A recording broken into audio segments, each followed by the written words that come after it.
Hi guys, मैं मोहम्मद हफीज़ स्वागत करता हूं आपका आपके YouTube channel the web expert में। दोस्तों, आज का ये वीडियो जो है पीएचपी फॉर बिगनर्स इस नाम से जो हम लोग सीरीज़ चला रहे हैं, ये इस सीरीज़ का दूसरा वीडियो है। इस वीडियो से पहले हमने एक वीडियो बनाया था जिसमें हमने पीएचपी सीखने से पहले क्या हमें सीखना चाहिए और पीएचपी सीखने से पहले हमारे सिस्टम में कौन से सॉफ्टवेयर इंस्टॉल होना चाहिए, ये सब कुछ हमने बताया था। और पीएचपी एक सर्वर साइड स्क्रिप्टिंग लैंग्वेज है और इसे हमें क्यों सीखना चाहिए ये हमने कुछ बताया था। अगर आप हमारे उस वीडियो को नहीं देखे हैं तो आप प्ले लिस्ट में जाएंगे और उस वीडियो को पहले देख लीजिए, उसके बाद आप इस वीडियो को देखिए, तो ये बेटर होगा आपके अंडरस्टैंडिंग के लिए। तो दोस्तों, आज का ये वीडियो जो है वो हमारा इस सीरीज़ का दूसरा वीडियो है। इस वीडियो के अंदर हम लोग जानेंगे पीएचपी में अपना फर्स्ट कोड कैसे लिखा जाता है, पीएचपी को ओपन और क्लोज कैसे किया जाता है, पीएचपी का फाइल सेव कैसे किया जाता है, ये सब कुछ हम लोग देखेंगे। और इस वीडियो के अंदर हम लोग अपना पीएचपी का पहला कोड लिखेंगे। दोस्तों, टाइम को वेस्ट ना करते हुए सबसे पहले मैं क्या करता हूँ कि आपको सबसे पहले मैं दिखाता हूँ कि पीएचपी में काम करने से पहले आपका पीएचपी सर्वर सबसे पहले आपको ऑन करना होता है।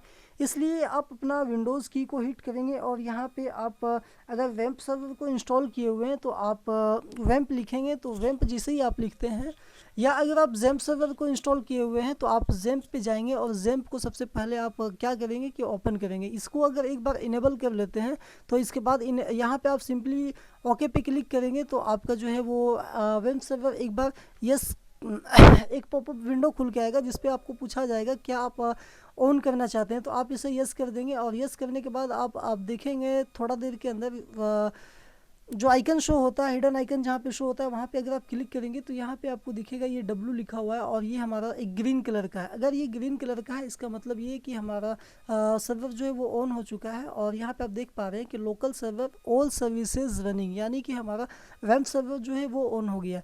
एक बार ये सर्वर जब ऑन हो जाता है तो आपको क्या करना होता है कि आपके ब्राउज़र में जाना होता है। ब्राउज़र में आपको टाइप करना होता है लोकल होस्ट अगर आप टाइप करते हैं तो आपका चाहे वेब सर्वर हो चाहे आपका जेम सर्वर हो, अगर आपका वेब सर्वर या जेम सर्वर अगर आपका इंस्टॉल हुआ रहता है तो ये इस तरह का इंटरफेस आपको मिलता है। ये मैं आपको वेब सर्वर की बात कर रहा हूँ। अगर जेम सर्वर का जेम सर्वर अगर आप इंस्टॉल किए हुए तो वो भी अगर आप लोकल होस्ट लिखते हैं और वहाँ पे आपको जेम सर्वर का इंटरफेस दिखाई देगा। कोई भी मतलब ये है कि पीएचपी का फाइल जो है वो ओपन हो जाएगा, किसी तरह का कोई एरर नहीं आएगा। इस तरह से आपको उस पर भी टूल्स दिखाई देंगे। ठीक है, यहाँ पे योर प्रोजेक्ट्स पे आपको यहाँ पे ब्लैंक दिखाई देगा, चूँकि हमने अभी तीन चार तीन चार प्रोजेक्ट्स मैंने पहले से क्रिएट किया हुआ, इसलिए आपको दिखाई दे रहा है। यहाँ पे आपको हो सकता है ब्लैंक दिखाई देगा अगर आपने कोई भी प्रोजेक्ट नहीं क्रिएट किया हुआ, लेकिन ये फाइल जो है वो लोकल होस्ट आपका ओपन हो जाएगा। ठीक है, इसमें कोई किसी तरह का एरर नहीं आएगा। अगर आप यहाँ तक समझ चुके हैं तो मैं आपको ले चलूँ। सबसे पहले मैं क्या करता हूँ कि नोटपैड प्लस प्लस जो हमारा कोड एडिटर है यहाँ पे मैं आपको लेके आता हूँ और सबसे पहले मैं आपको दिखाता हूँ कि पीएचपी को स्टार्ट कैसे किया जाता है। पीएचपी को आप जो है वो पीएचपी के अंदर अपना फर्स्ट कोड कैसे लिखते हैं, उसके लिए क्या करता है दोस्तों कि सबसे पहले आपको पीएचपी में कोई भी कोड लिखने के लिए आपको पीएचपी का टैग लगाना होता है। और इसके लिए आप देख पा रहे हैं कि आपको एंगल ब्रैकेट ओपन करना होता है और क्वेश्चन मार्क का साइन लगाना होता है। ये लगाने के बाद आपको पीएचपी लिखना होता है। आप यहाँ से एक बार फिर से नोटिस कर लीजिए कि एंगल ब्रैकेट को ओपन करेंगे और क्वेश्चन मार्क का साइन लगाएंगे, उसके बाद आप पीएचपी लिखेंगे। यहाँ से हमारा कोड जो है पीएचपी का वो ओपन हो चुका है। उसके बाद फिर से आपको क्वेश्चन मार्क लगाना है और एंगुलर ब्रैकेट का यूज़ करना है ताकि यहाँ पे आपका पीएचपी जो है वो क्लोज हो गया है। इसके अब जो ये जो ब्लैंक स्पेस है, यहाँ पीएचपी ओपन किया हुआ है और पीएचपी क्लोज किया हुआ है, इसके बीच ये एक ब्लॉक है। ये एक ऐसा ब्लॉक है जहाँ पे हमें जो भी पीएचपी के अंदर काम करना होता है, जो भी हमें पीएचपी के अंदर मैनिपुलेशन करना होता है, वो हम इसके अंदर लिखते हैं। तो इसके अंदर सबसे पहले हम क्या करते हैं कि इसको पहले मैंने पीएचपी का टैग ओपन किया, क्लोज किया और इस पेज को सबसे पहले हम लोग सेव करने का कोशिश करते हैं।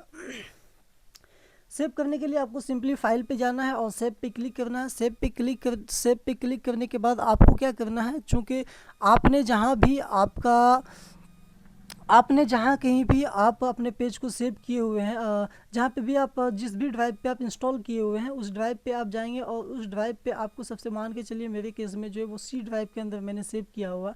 मैंने वैम्प को जो है सी ड्राइव के अंदर इंस्टॉल किया हुआ है, तो आपको क्या करना है, वैम्प में जाना है। और वैम्प में जाने के बाद आप यहाँ पे देख पा रहे हैं कि 64 मेरे पास एक फ़ोल्डर मिला हुआ है।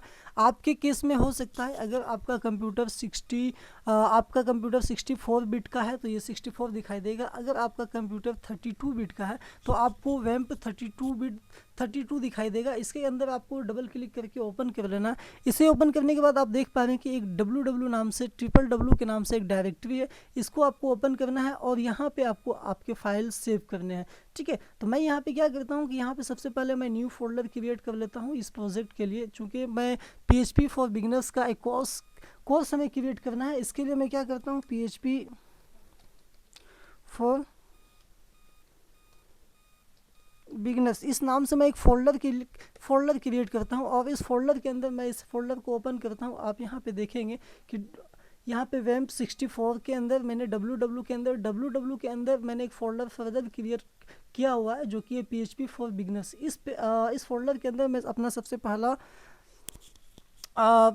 पेज जो क्रिएट कर रहा हूँ उसका मैं एक नेम दे देता हूँ। मैं यहाँ पे फर्स्ट नाम दे देता हूँ, first.php। आपको क्या करना है, आपके फोल्डर का जो भी नाम होगा, आपके फाइल का जो भी नाम आपको रखना है वो आप रखिएगा। उसके बाद .php ये मस्ट है, .php के नाम से ही आपको फाइल को सेव करना है। और उसके बाद आपको सेव करने के बाद क्या है कि आपको सेव पे क्लिक कर देना है। जब आपका एक बार फोल्डर का नाम फाइल का नाम क्रिएट हो जाता है तो फिर आपको .php लिखना है और .php के बाद आपको इस फाइल को सेव कर देना है। फाइल को आप सेव करते हैं, उसके बाद आपको याद रखना है कि आप यहाँ पे लोकेशन भी आपको दिख रहा है, देखिए सी ड्राइव के अंदर हमने वैम्प 64 के अंदर www के अंदर PHP फॉर बिगनर्स नाम से एक फ़ोल्डर बना है और इस फोल्डर के अंदर हमारा first.php के नाम से हमने अपने फाइल को क्रिएट किया हुआ है। आपको अपने वेब ब्राउज़र में आना है, लोकल होस्ट लिखना है, लोकल होस्ट के बाद आपको www फोल्डर ऐसा कुछ नहीं लिखना है, आपको डायरेक्ट आपके डायरेक्टरी का नाम जो कि हमने बनाया था PHP for beginners, PHP for beginners मैंने फोल्डर का नाम लिखा। फोल्डर का नाम लिख के आपको एक फॉरवर्ड स्लैश का सिंबल लगाना है और उसके बाद आपको एंटर का की हिट कर देना है।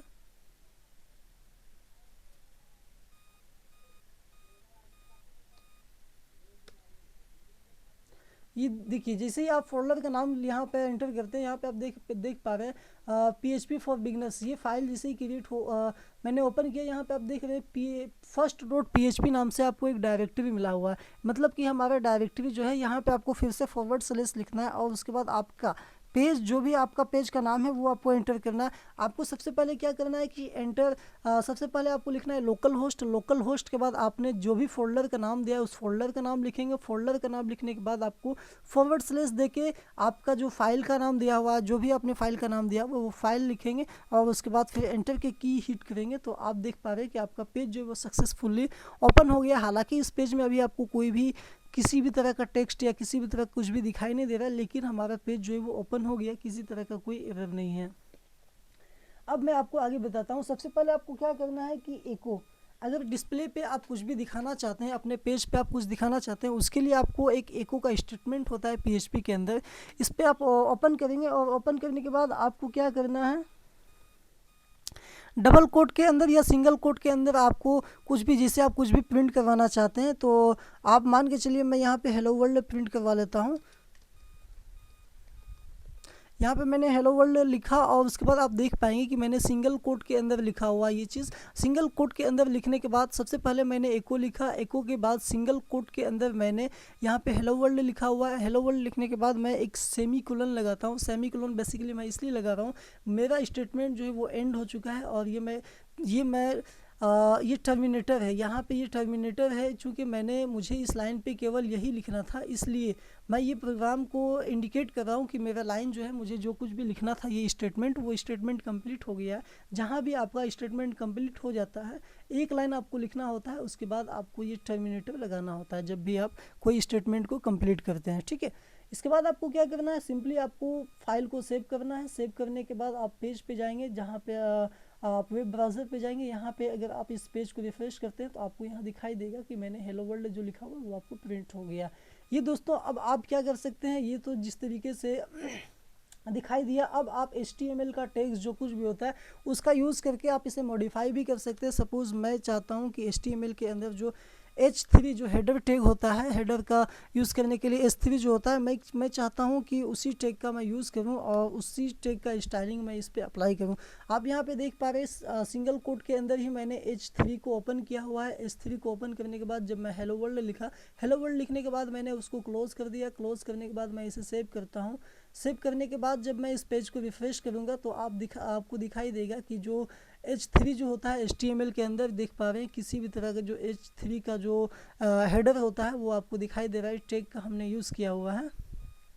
इसी तरीके से अगर HTML का आप H1 यूज़ करना चाहेंगे तो आप H1 यूज़ कर सकते हैं, H3 जो भी आप चाहेंगे वो आप यूज़ कर सकते हैं। अगर आप इसे P टैग के अंदर भी यूज़ करना चाहेंगे तो आप P टैग के अंदर भी इसको यूज़ कर सकते हैं। आपने पेज को सेव किया, H1 के अंदर मैंने इसे स्टाइलिंग किया हुआ है। अब मैं पेज को रिफ्रेश करता हूं तो अब आपको दिखाई देगा ये हेलो वर्ल्ड जो है वो काफ़ी बड़ा हो चुका है, चूँकि अब ये हेडिंग 1 के अंदर आ गया है। ठीक है, इसके अलावा दोस्तों PHP के अंदर हमने अपना PHP का ये फर्स्ट कोड लिखा हुआ है इस पेज के माध्यम से, और इस स्टेटमेंट में मैंने आपको यही बताने की कोशिश किया था कि अपना हेलो वर्ल्ड का प्रोग्राम या फर्स्ट प्रोग्राम PHP के अंदर कैसे लिखते हैं। ये हमने एक स्टेटमेंट कंप्लीट किया। उसके अलावा दोस्तों यहाँ पे मैं एक देख पा रहे हैं कि आप डबल फॉरवर्ड मैंने लगाया हुआ, डबल फॉरवर्ड स्लैश का हमने यूज़ किया हुआ है। और उसके बाद हम लिखते हैं दिस इज़ माई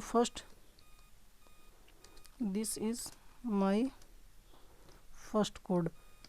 यहाँ पे मैंने लिखा हुआ है this is my first code, ये मैंने लिखा हुआ। उसके बाद इसको मैंने सेव किया, और इसको मैं सेव करने के बाद क्या करता हूँ कि इसे एक बार रिफ्रेश करता हूँ तो आप देख पाएंगे कि केवल यहाँ पे हेलो वर्ल्ड ही दिखाई देगा।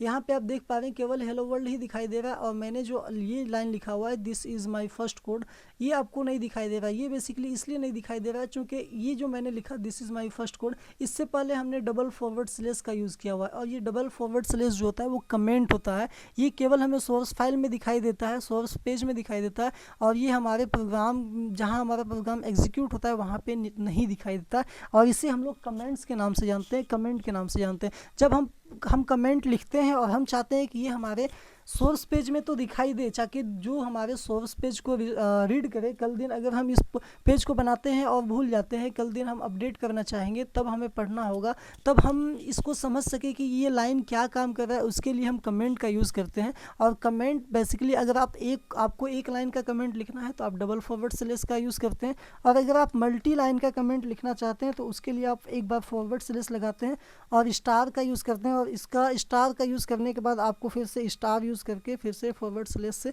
आपको क्लोज कर देना होता है। अब आप देख पाएंगे कि ये जो ब्लॉक है जहाँ से मैंने फॉरवर्ड स्लैश के बाद स्टार दिया हुआ है और उसके बाद फिर से मैंने स्टार के बाद फॉरवर्ड स्लैश दिया हुआ है, यहाँ तक एक ब्लॉक बन गया। अब इसके अंदर मैं कुछ भी लिखता हूँ, सपोज़ मैं यहाँ पे मल्टी लाइन कुछ भी लिखता हूँ, अब आप ये देख पाएंगे ये हमारा एक कमेंट का ब्लॉक बना हुआ है, ये हमें हमारे पेज पे दिखाई नहीं देगा।